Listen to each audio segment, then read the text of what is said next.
By the late 80s and early 90s, the Walt Disney Company had finally begun to return to its former glory. After over 2 decades of stagnation following the death of Walt, they were turning out films that were both critically and financially successful and lived up to the Disney name, thanks to the new regime headed by Michael Eisner, Fred Wells, Roy E. Disney, and Jeffrey Katzenberg. But that wasn't the only area they were excelling at. They were also having great success with their newly formed television animation division, which were turning out shows that had not just engaging stories and characters, but also high quality animation that truly raised the standard for television animation as a whole.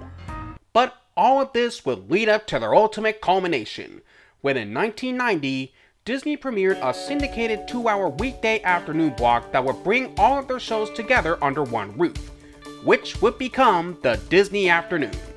For 7 seasons, technically 9, but I'll bring that up later, the block showcased some of the best, for the most part anyway, and most popular animated shows that Walt Disney Television Animation ever made for weekday afternoons.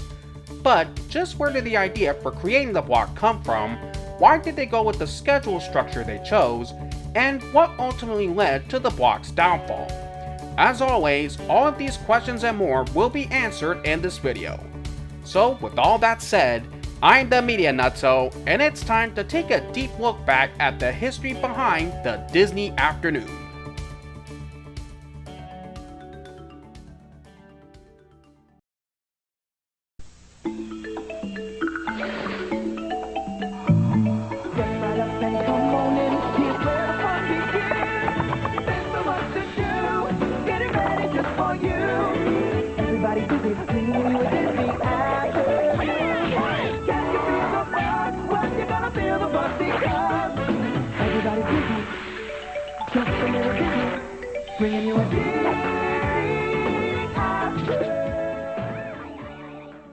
Of course, before we actually get to talking about the Disney Afternoon, we first have to look at Disney's history and entry into television animation. No time for stealing, Beagle Boy. We're making movies. Lights, camera, DuckTales. It all goes back to the division's founding in 1984. Up until that time, Disney had never produced its own original animated television show, largely because Walt Disney himself felt that it was economically impossible and he refused to compromise the studio's signature high-quality animation. And he wasn't wrong in thinking that. Most animated shows at the time needed to produce anywhere from 13 to 26 episodes per season in a short time frame and on low budgets, so many shortcuts had to be taken. The only original animation Disney produced for television were the intro segments for the Mickey Mouse Club, wraparound segments for some episodes of the Disneyland TV series, which helped bridge together the various shorts that were showcased on the show, and later on, when it was revamped as Disney's Wonderful World of Color, some episodes featured the only Disney character created for television during that time, Ludwig von Drake. But all of this would change in 1984. When then newly appointed Disney CEO Michael Eisner made a big push to expand Disney to new areas it never ventured to before, which included finally getting the studio into television animation.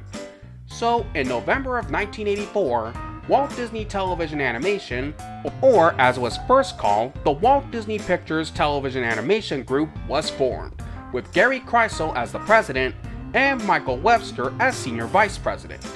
Their goal was to shop their shows around to all the major markets, to the big networks, the Disney Channel, and in syndication, as well as making a significantly larger investment to produce their animated shows with much higher quality animation than what Filmation and Hanna-Barbera were putting out at the time. This was considered quite a risky venture, since as mentioned earlier, animated television shows were generally seen as low-cost investments. Also, one major caveat was that the team wasn't allowed to use any of the main Disney characters so as not to cheapen their image. Thus, for the division's first couple of years, they would create shows with original characters. During a meeting at Eisner's home, he pitched them 2 ideas for animated shows. One was based on the gummy bear candies that his kids loved, which many thought sounded crazy, and another was based around the concept of mixing 2 animals together into one. The team proceeded forward with those ideas and were ultimately developed into Disney's first 2 original animated series, The Wuzzles, created by Fred Wolf, which follows the adventures of the eponymous creatures living on the Isle of Wuz, and Adventures of the Gummy Bears, created by Jim Megan, which is set in a medieval land and centers on 6 gummy bears, Cubby, Sunny, Gruffy, Zoomy, Tummy, and Grammy, that live in a secret underground settlement in the Kingdom of Dunwin, and follows their exploits as they aid some of their human allies and thwart the various evil plans of Duke Igthorn. Both shows premiered on CBS and NBC respectively on Saturday, September 14, 1985.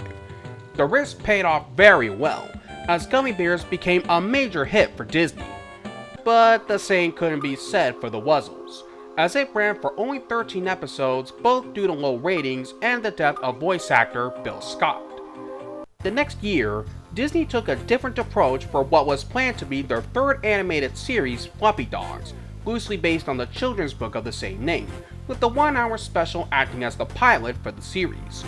It premiered on ABC on November 27, 1986, and the special didn't do all that well, only scoring a 5.3 rating and 10 share, resulting in the show getting cancelled, though the special later reran on August 30, 1987. However, they would make their biggest gamble yet with their next series, DuckTales.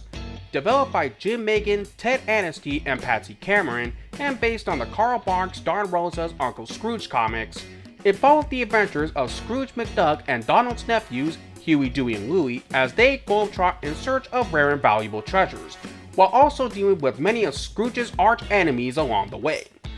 Disney invested $20 million into making the show, which was one of their riskiest endeavors yet. But they had made a plan where instead of having it broadcast on one of the big 3 networks, Disney decided to release it in syndication, as well as make their money back through a 2.5-3.5 ad split. When DuckTales officially premiered in syndication on September 18, 1987 with the 5-part story, The Treasure of the Golden Suns, it wasn't just a big hit, it was a gigantic hit. In fact, it was the #1 animated show in syndication for 104 straight weeks, so you better believe Disney's venture paid off very well. That was followed up by The New Adventures of Winnie the Pooh debuting on ABC on November 12, 1988, which also went on to become another big hit. Then the following year, after 4 seasons on NBC, Gummy Bears was moved over to ABC, where it premiered its 5th season on September 9, 1989, and was paired up with New Adventures of Winnie the Pooh in a 1-hour block called The Gummy Bears Winnie the Pooh Hour.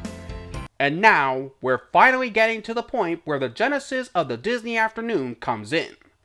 6 days later, on September 15, Chip and Dale Rescue Rangers premiered in syndication with the 5-part story Rescue Rangers to the Rescue, and it would end up being an enormous success. So much so, it unseated DuckTales from the #1 spot, which still held a respectable #2 in the syndication ratings. Speaking of, both shows were played together as part of a 1-hour block, which of course proved to be quite successful. So after seeing the success of that 1-hour block, Disney decided to expand it into 2 hours, with 2 more shows to be added in to round it all out. They even concocted an unprecedented $100 million ad campaign for its premiere, with contests, cross-promotions, an extensive on-air package, and even through their own magazine, Disney Adventures. So, after all of that extensive promotion, on September 10, 1990, the Disney Afternoon made its big syndication debut.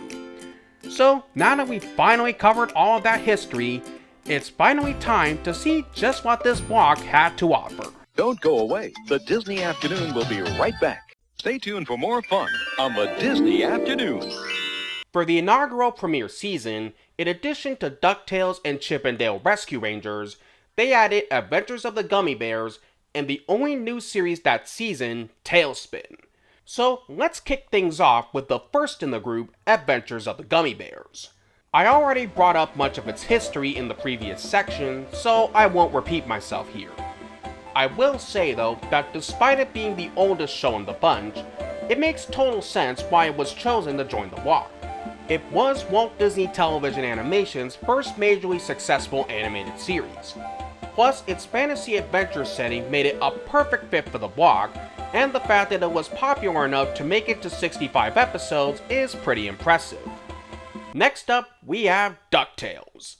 Now, what's interesting about the show at the beginning is even though they had a moratorium on featuring any of the main Disney characters in any of their shows, for DuckTales, they worked around it by having Donald make sporadic appearances in some episodes, mainly in the first season, and inventing the character of Launchpad McQuack to fill in Donald's place. Also, because of the show's immense success, it led Disney to making the feature film DuckTales the Movie, Treasure of the Lost Lamp, released on August 3, 1990, over a month before the Disney Afternoon had premiered. It was also notably the first Disney animated show to make it to 100 episodes, which wouldn't happen again until 2 decades later with Phineas and Ferb. Then we've got Chip and Dale Rescue Rangers. Since I didn't give the series synopsis in the previous section, I might as well bring it up here.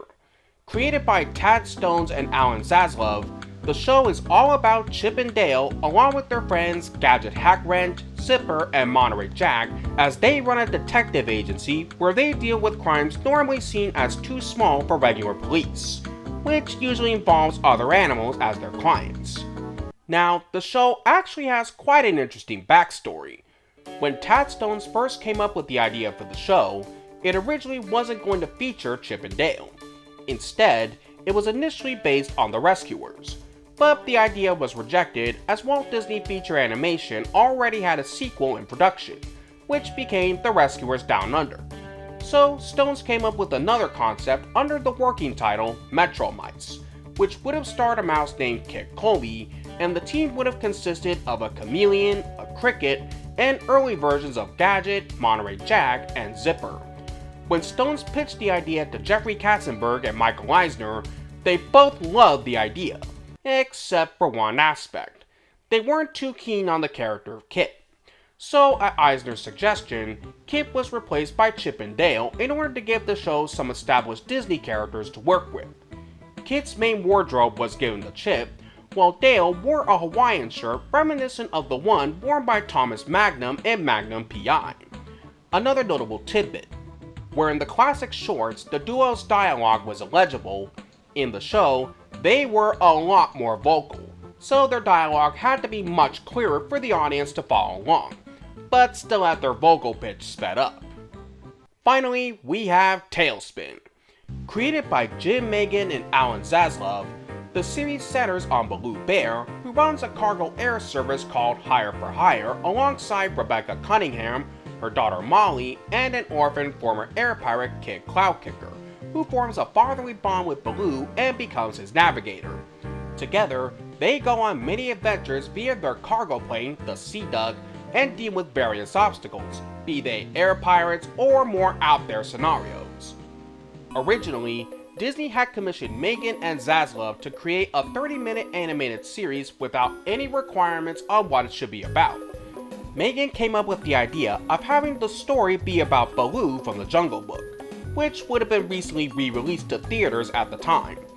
He was also inspired by the 1982 series Tales of the Gold Monkey, specifically the element of having Baloo working for an air cargo delivery service. To add dramatic tension to the show, they decided to incorporate one element from the Jungle Book, that being the father-son dynamic for Baloo and Kit. There were other shows and movies the duo took inspiration from, including basing the character of Rebecca off of Rebecca Howe from Cheers. Having the cast fighting air pirates was lifted from the Hayao Miyazaki manga Hikote Jayadai, I apologize if I mispronounced that. Having one of the main locations being a neutral zone, which included Cape Suzette and Louis's place, where they obviously added Louis, was inspired by Casablanca, and Shere Khan wasn't added into the show until later on in development. Interestingly, they initially were going to have Phil Harris reprise his role of Baloo. However, by then, Harris was 85 years old and had lost some of his comedic timing. Not to mention, he was chauffeured from his home for each recording session. No, I didn't make that last bit up. So they ended up scrapping all of Harris's recordings and ended up hiring Ed Gilbert to take over the role. As for the animation, while a majority of it was outsourced like all of their other shows, TaleSpin is noted to be the first animated TV series to utilize CGI, mainly to animate the sea duck and all the other planes when in flight, since it would have been both difficult and prohibitively expensive to hand draw the planes doing all those twists and turns and loop-de-loops they perform in the air, though there were moments where they were actually hand drawn. And in case you were wondering, the computer they used to animate on was a Commodore Amiga 2000. Oh, and before anyone thinks I forgot to mention this, I'll mention it here. Every show starting with DuckTales was previewed on the Disney Channel months before their respective official premieres. Funny enough, despite this being the block's inaugural season, with the exception of TaleSpin, many of their shows didn't have large episode orders. Chip and Dale only had 5 episodes for its final season, while Gummy Bears had 19 and DuckTales had 7, 3 of which were held over from the previous season. That's because they were about to hit the 65 episode threshold, except for DuckTales, as that was gonna hit 100 episodes, which was the minimum needed to rerun each show in circulation for 13 weeks. That, and Disney felt that was enough episodes to produce for each show. Within a few weeks of its premiere, the Disney Afternoon started off very strong. While the block's official numbers were never disclosed, it's safe to say that it was a major rating success. After the block took off, a plan Disney implemented going forward was a special rotation plan, where they would rotate the oldest show out with the newest one and move the other 3 shows up a half hour earlier. This would go into effect during the next season. For the 1991 and 1992 season, Gummy Bears was removed from the block, and in its place was the next new series, Darkwing Duck, which premiered on September 6, 1991. Created by Tad Stones, the series centers on the titular superhero with the aid of Launchpad McQuack, who was previously in DuckTales, and his adopted daughter Goslin, as they go about protecting the city of St. Canard from the various evildoers who try to take over the city, while Darkwing also has to balance being a good father to Goslin under his mild-mannered civilian identity, Drake Mallard. He just has one major flaw. He has a huge ego and a thirst for fame and attention that can sometimes get in the way of him doing the right thing and his crime fighting. Believe it or not, the show was developed as a last-minute replacement, as the original pitch was for a revival to Rocky and Bullwinkle called The Secret Adventures of Bullwinkle, which would have been a modern spin on the classic Bullwinkle show. But that idea was scrapped after Stones and Michael Peraza Jr. found out Disney didn't own the rights to the characters, but rather just the home video rights to the series. Initially, it was developed under the name Double O Duck, which was inspired by 2 episodes of DuckTales, Double O Duck, where Launchpad is a secret agent, and The Masked Mallard, where Scrooge becomes a vigilante superhero. So Tad Stones was tapped to create the series based on this premise, as one of the executives liked the title, given it was a spoof of James Bond. And that's where they hit a snag. It turned out the Broccoli family owned the Double O name, so they had to think of a new one, which eventually became Darkwing Duck. Other elements, like his wardrobe, which was originally a white tuxedo and a red domino mask, were also changed. And Darkwing coming up with new catchphrases every time he introduces himself were ad-libbed by Jim Cummings during production. Also, contrary to popular belief, Darkwing Duck is not a spin-off of DuckTales. Despite some characters like Launchpad and Gizmo Duck appearing in it, the show is set in its own separate universe. That, and the fact that duck characters have human-like tongues as opposed to duck ones, is a dead giveaway. Another notable tidbit is that it was shown simultaneously on both the Disney Afternoon and ABC Saturday mornings. Also, where most of the shows of the Disney Afternoon featured established characters, Darkwing Duck was the first Disney Afternoon series to have a mostly original cast, as well as being the first series to have more emphasis on the action than the adventure, and the first to be a genre parody, which in this case was Pulp Hero. Hey, it's Santa's sleigh. He's here, he's here. Uh-oh. Look what I found. Tut-tut, nothing to fear. What the? That fiendish Tuscanini wants to spoil Halloween for everyone. Dad! Prepare to suck gas, evildoer! Chill out, Duck Guy. Great costumes, huh? I knew that. For the 1992 and 1993 season, DuckTales was taken off the block, and the new series to make its premiere was Goof Troop on September 5th. Created by Robert Taylor and Michael Peraza Jr., and inspired by the 1950s Goofy shorts where he was a domesticated father, the series is about Goofy and his son Max moving back to Goofy's hometown of Spoonerville, where they end up living next door to Goofy's old high school mate Pete and his family, consisting of Peg, Pistol, and PJ, who becomes Max's best friend, and they all get themselves into some crazy, wacky, and sometimes out there shenanigans. Now, some of you may wonder why the series is called Goof Troop despite there not being an actual troop in the show. Well, it was initially conceived as Goofy Troopers, where Goofy was to have been the head scoutmaster of a troop of young scouts, which wasn't a bad premise, but it proved to be pretty limiting to use in every episode. Then, when Peraza came on board to do some concept art, the creative executive who was in charge of the project had pitched several ideas that featured Goofy, including him being the captain of a fire department, a detective, and a swashbuckling hero, all of which were scrapped. It also didn't help that they didn't have a strong supporting cast, one of which included, and I'm not making this up, alien baby dragons with wings and a large gorilla. His next idea, inspired by Who Framed Roger Rabbit, was to put Goofy in Toontown where he beat the driver of an SUV, though it was at first Benny the Cab, but Peraza had some reservations on it. After all, why would you want to put Goofy into an already zany world? It would have made the premise feel pretty redundant. After that, Peraza was contacted by Gary Kreisel checking in on the project's progress, and since he had a good relationship with Kreisel, he gave his honest thoughts on why the project wasn't working, to which Kreisel agreed and then asked him what would he do. So Peraza proceeded to flesh out his idea for the show, told it to Kreisel, and he absolutely loved it. Thus, he told Peraza to move forward with his idea. Once all of that was settled, Peraza was unsure if he could pull it off. That was until Robert Taylor was brought on to be the producer. Taylor liked Peraza's concept, and he was happy he got to work with Taylor.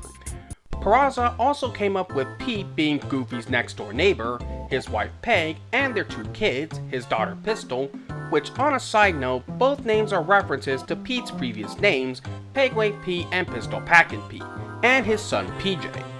After getting the thumbs up on his setups, Peraza and the rest of the team went in with their pitch to the executives, who gave it the green light to series, and the rest is history.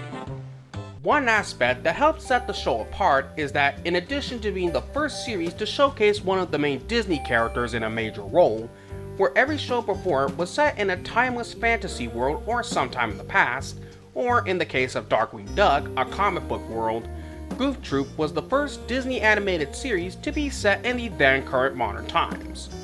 Also, like with Darkwing Duck, the series was shown simultaneously on ABC's Saturday mornings.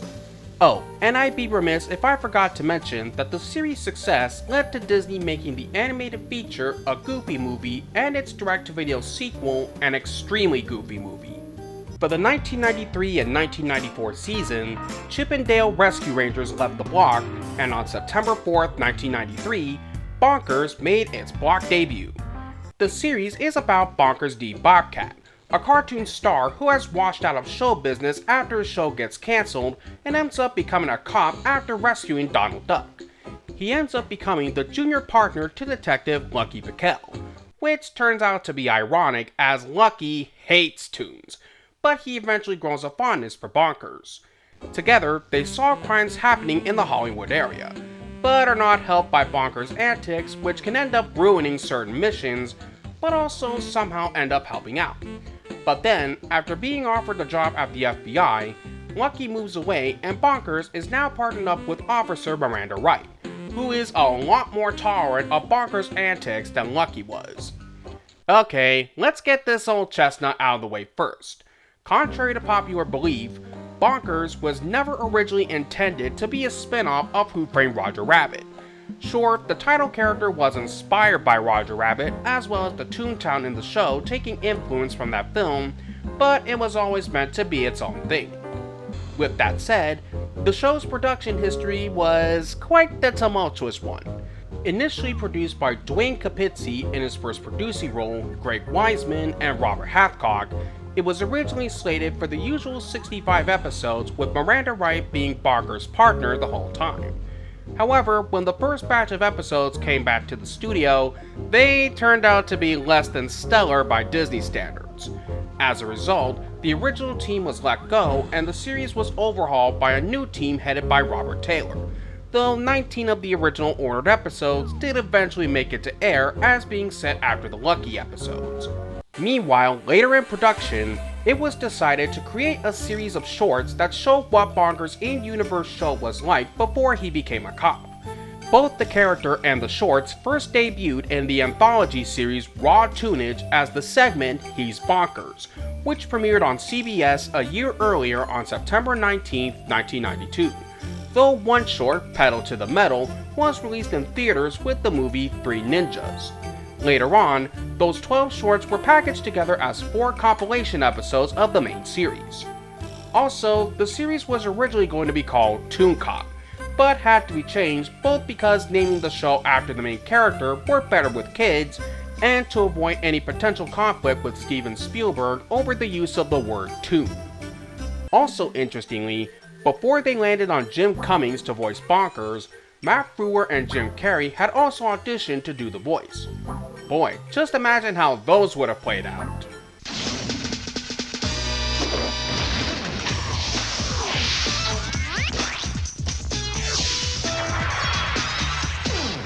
By the beginning of the 1994 and 1995 season, TaleSpin was taken off the block, and with it, the last of the original 4 shows that kicked off the block were gone. Though it is worth mentioning that when TaleSpin, DuckTales, and Chip and Dale left the block, they continued to play in syndication outside of it up until 1995, when they, along with Darkwing Duck, began airing on the Disney Channel as part of a block called, well, The Block Party, which had a similar script schedule to the Disney Afternoon. But getting back to the block, that wasn't the only change in store for this season. The block underwent a radical makeover, as the original intro and bumpers were phased out in favor of bumpers that were, let's just say, reflective of the times, in an attempt to compete with Fox Kids, which by that point was dominating in the ratings. Stay tuned for more fun on the Disney Afternoon.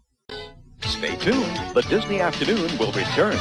Don't go away. The Disney Afternoon will be right back after this. Stay tuned. TDA will be right back. They also did away with the whole rotating new and old shows in and out strategy, and the block was now a mix of new and old shows. And for the end credits, they gave shoutouts to different cities across the US. As for the shows, Bonkers, Goof Troop, and Darkwing Duck continued on, and were joined by Aladdin the series on September 5th, which was also airing on CBS Saturday mornings. Produced by Alan Zaslav and Tad Stones, it was set after the events of The Return of Jafar, though ironically the episodes previewed on the Disney Channel aired 4 months before that film was released, and follows Aladdin, who is now engaged to Princess Jasmine, as they embark on various adventures both in and outside the city of Agrabah. Most of the cast from the movie returned to reprise their roles, with the exceptions of Robin Williams, who was replaced by Dan Castellaneta as the genie, and Douglas Seal replacing Val Betton as the Sultan. Then, a month later, came Gargoyles on October 24th. Created by Greg Weisman and Michael Reeves, it tells the story of a gargoyle clan who lived in a castle in Scotland. After being betrayed and killed by the humans they swore to protect, the remaining members were cursed to a deep sleep until the castle rises above the clouds. 1,000 years later, after the castle was purchased by David Xanatos and reconstructed at his skyscraper of the Erie Building in New York, the gargoyles awaken once more and have to adjust to their new surroundings, with the help of police officer Elisa Maza, who becomes a valuable ally.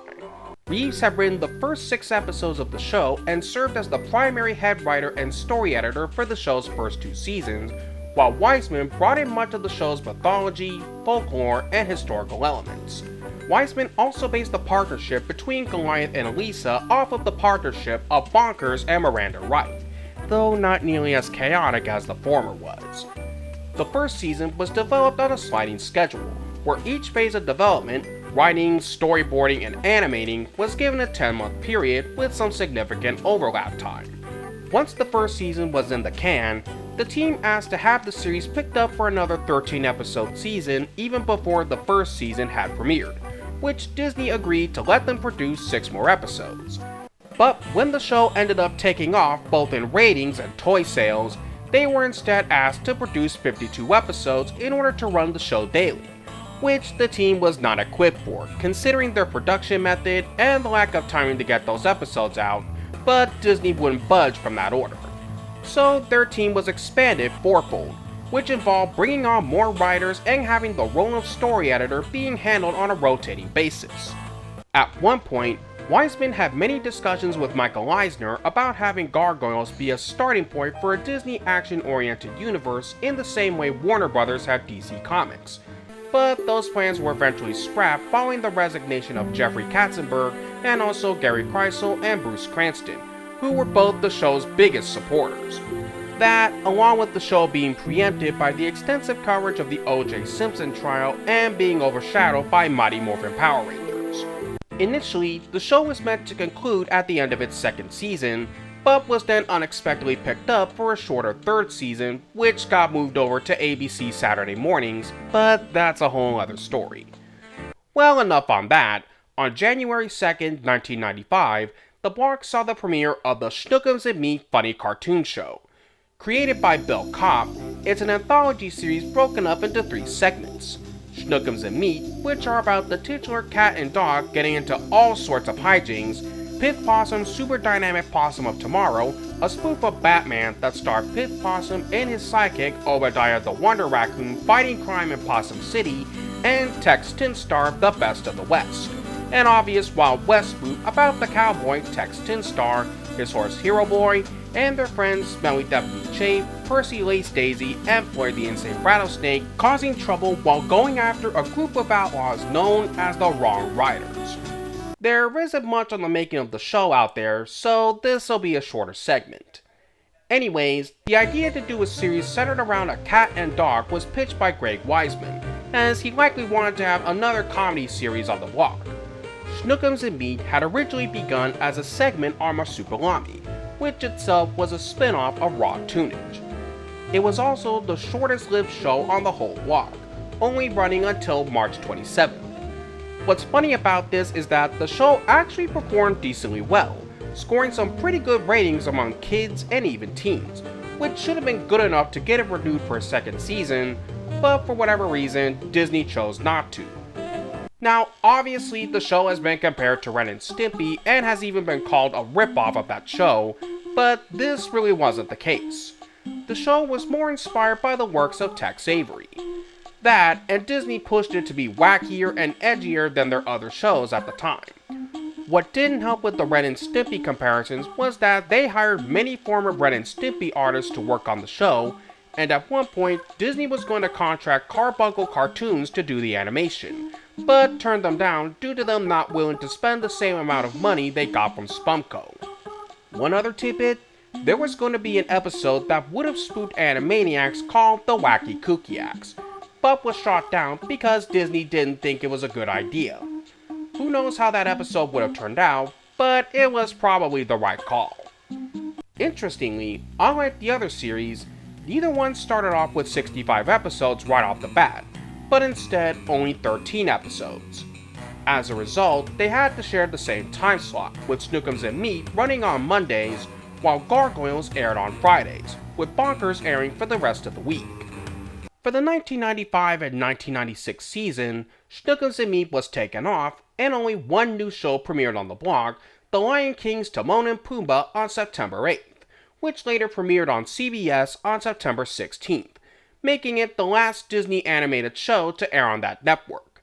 Set in an alternate continuity from the movie, the series follows Timon and Pumbaa going on various adventures in Africa and across the world. Whether it's finding food, escaping danger, or just having fun, they do so while still going by their Hakuna Matata lifestyle. The show also had episodes centered on Rafiki and the Hyenas in their own segments, Rafiki Fables and the Laughing Hyenas. The series was first officially announced on January 24, 1995. It came about because Gary Kreisel found Timon and Pumbaa were the best comedy duo to hit the scene in quite a long time, and thought they had the potential to be just as great a comedy duo as Abbott and Costello. So Bob's Gangaway and Tony Craig were brought on as the show's supervising producers. Early on, it was decided that rather than recreating the tone of the movie, it would instead be more like a Tex Avery cartoon. Gangaway and Craig also wanted to expand on Timon and Pumbaa's personalities as a comedy team, as well as not keeping them secluded to the Serengeti and allowing them to explore the world and meet all sorts of different animals. Once the series began production, what the team did was peg down what animal or situation Timon and Pumbaa got themselves into, then they'd use a which animals live where atlas to find which country each episode should be set in.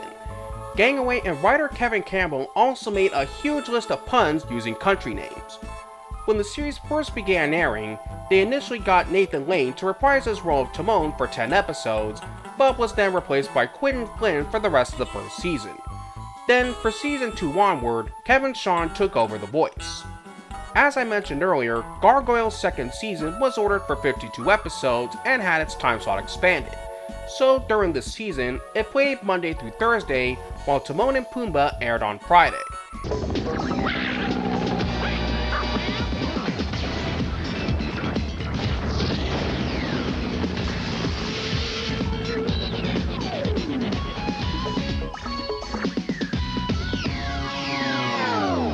At the start of the 1996 and 1997 season, the block underwent a second makeover, with new bumpers and a new ending segment called the Disney Afternoons, with the news anchor played by Canadian voice actor Steve Mackle. As for the shows, both Goof Troop and Bonkers were dropped from the block, with Gargoyles, Aladdin, Timon and Pumbaa, and Darkwing Duck remaining, making the latter the oldest and longest running show on the block. As for the new shows, 2 of them made their premiere, Quack Pack on September 3rd, and Mighty Ducks the Animated Series on September 6th, which also premiered on ABC Saturday mornings. For Quack Pack, which was created by Toby Shelton and Kevin Hobbs, it was about Donald Duck working as a cameraman along with Daisy, who is the reporter for the show What in the World. And they, along with Huey, Dewey, and Louie, who are now in their teens and reflect some of the trends of the time, travel across the globe seeking any noteworthy news stories, along with dealing with some everyday problems. When looking for inspiration for the show, Shelton and Hobbs looked to the classic Donald Duck cartoons, where Shelton noted that Donald mostly interacted with humans, so it was decided to incorporate humans into the show, firmly establishing that it's set in a different universe from DuckTales. This is why, despite their hometown being Duckburg, there's no mention of Scrooge McDuck or any of the characters or events from that show. Initially, the show was going to be called Duck Days, but was changed midway through production, though there are some references to that original title in the theme song. The series was notable for marking the first time the nephews had 3 distinct voices and personalities. How they were executed, though, is subjective. Also, yes, obviously Quack Pack was made to try and replicate the success of Goof Troop. As for Mighty Ducks, which was created by Marty Eisenberg, Robert N. Skur, and David Wise, it is very loosely based on the live-action film trilogy of the same name. How loose are we talking? The only connections to the films are the hockey theme and the team name the Anaheim Ducks. Otherwise, it's a completely different entity set in its own universe, centered on a team of 6 humanoid ducks from the planet Puckworld, where they treat hockey as a full-on lifestyle in another dimension, attempting to free their planet from an alien race known as Saurians. When the Saurians attempt to escape through an interdimensional portal, the ducks follow them in. However, both end up entering a different dimension and landing on Earth, specifically in Anaheim, California. From there, the Ducks meet a human named Phil Palmfinger, who becomes their manager and makes them an official hockey team, while they also continue their battle with Lord Dragonus and the Saurians. Unfortunately, there's really not a lot of behind the scenes information on the show, so I'll make up for it by talking about some interesting trivia. While the show very much deviates from the original films, there are some aspects that were lifted from the actual team. Wild Wing's name was taken from the team mascot. The team colors were the real team's actual colors of the time, even including the main duck emblem on their uniforms, and the main arena they play in, the Pond, was based on the Arrowhead Pond of Anaheim, which is now called the Honda Center. Also, much of the hockey shown in the series is accurate to the actual gameplay. One other bit, the character of Mallory was originally going to be blonde. Okay, we better address this. Yes, Disney was attempting to dip back into the duck well, given this and Quack Pat premiered in the same year, and it was attempting to capitalize on the whole radical trend of the time, even going as far as having David Wise, who was one of the main writers and story editor on the original Teenage Mutant Ninja Turtles cartoon, as one of the creators and writers. Though funny enough, the show premiered just as the original Ninja Turtles was airing its final season on CBS. Or not, depending on the affiliate. Like with the previous season, 3 shows shared one time slot, with Timon and Pumbaa airing on Mondays, Quack Pack Tuesdays through Thursdays, and Mighty Ducks on Fridays. But not even those shows could help keep the Disney afternoon afloat. Even before those shows premiered, the block had been suffering a significant decline in ratings and ad revenue, thanks mainly to the rise of Cartoon Network and Nickelodeon, and UPN and the WB having their own children's programming blocks. So Disney decided to revamp the block and made an agreement with the Leo Burnett agency to market and distribute it for the next 2 seasons, along with forming a partnership with them and Kellogg's, who have been one of the Disney Afternoon's major sponsors. And so, on September 1st, 1997, the new revamped block made its debut. The Disney Afternoon name was dropped and it was never given an official new name, though it was internally called the Disney Kellogg's Alliance, and the block was cut down to 90 minutes. As for the shows, for the 1997 and 1998 season, Timon and Pumbaa, Gargoyles, Aladdin, and Darkwing Duck were officially dropped, and the block premiered with 101 Dalmatians the series, which also premiered on Disney's One Saturday Morning 12 days later on September 13th. Developed by Jim Jenkins and David Campbell, who also served as executive producers alongside Bob's Gangaway and Tony Craig, the series centers on 3 puppies, Lucky, Rolly, and Catpig, along with their family on the Dealey farm in England. Along with their friend Spot, a chicken who wants to be a dog and become a member of the Bark Brigade, they get into many crazy escapades and adventures on their farm and dealing with the evil Cruella de Vil. When developing the series, Gangaway felt that both the 1961 and 1996 films were more about the human characters than the dogs, so they wanted to make the series more about the puppies' individual personalities. They also had to expand on Cruella in order to make her more of a greedy character, which proved to be pretty daunting given, Cruella is seen as one of Disney's greatest villains. For the overall look of the show, the producers decided to give it a very stylized look, different from the 1961 film by utilizing a thick and thin line approach, which Gangaway and Craig previously used on another show they did, Two Stupid Dogs at Hanna-Barbera. The block also reran Mighty Ducks and Quack Pack in an interchangeable slot, and to fill in the third one, they added reruns of DuckTales. By the 1998-1999 season, 101 Dalmatians the series concluded its run, and was replaced by Hercules the Animated Series on August 31st. Developed by Tad Stones, the series served as an interquel to the movie, taking place during Hercules' formative training years with training under his personal trainer Phil, while also attending Prometheus Academy with his friends Cassandra and Icarus, and having to navigate everyday life as a demigod. When the Hercules movie was being made, directors John Musker and Ron Clements jokingly told Stones that they were doing a pilot for a series. When the show actually began development, it was decided that the team could capture the film's irreverence more easily by having it set within the events of the film.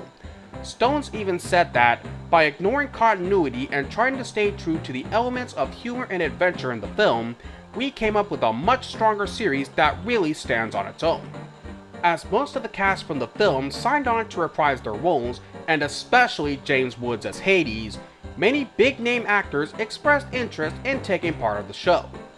As a result, over 150 celebrities appeared in the series. including but not limited to Merv Griffin, Jennifer Love Hewitt, David Hyde Pierce, and Wink Martindale. As the block wore on, it was very apparent that it was well past its glory days. Mind you, the shows on it weren't bad, but it wasn't garnering as much attention as it did in its prime. However, by mid-1999, none of this would matter as the block's run was about to draw to a close. Around that time, Disney had arranged a deal with UPN to program a brand new children's programming block to replace their floundering UPN Kids, which would eventually become Disney's 1-2. That and Disney had formed a new cable channel, Toon Disney, in 1998, where they could air their older animated content 24/7. And so, in September of 1999, the Disney-Kellogg's alliance came to an end and Disney's 1-2 made its big premiere on September 6th. Yes, it was sad to see it come to an end, but it was probably for the best in the long run. To put it bluntly, the syndicated television landscape had changed a lot in 9 years, with new regulations being implemented, the stronger competition from some of the network kids blocks, and from the big children's cable networks. With that said though, the block had an incredible run, did a great job at bringing a lot of memorable Disney animated shows, and helped raise the standard of what television animation as a whole could be.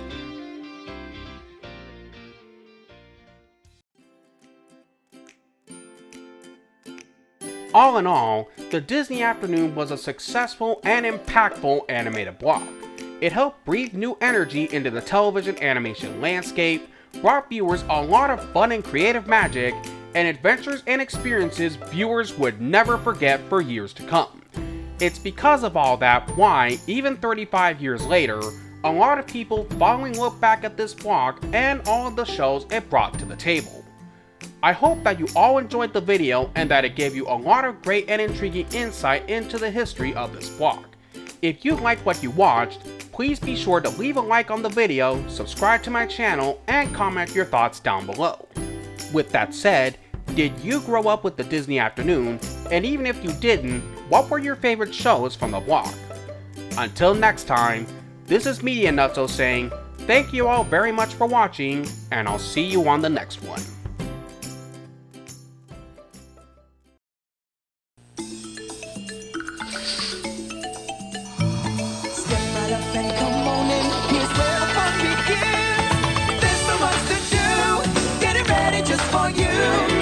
Everybody's busy bringing the Disney Afternoon. Hey, can you feel the buzz? Well, you're gonna feel the buzz because everybody's busy, just a little dizzy, bringing you a new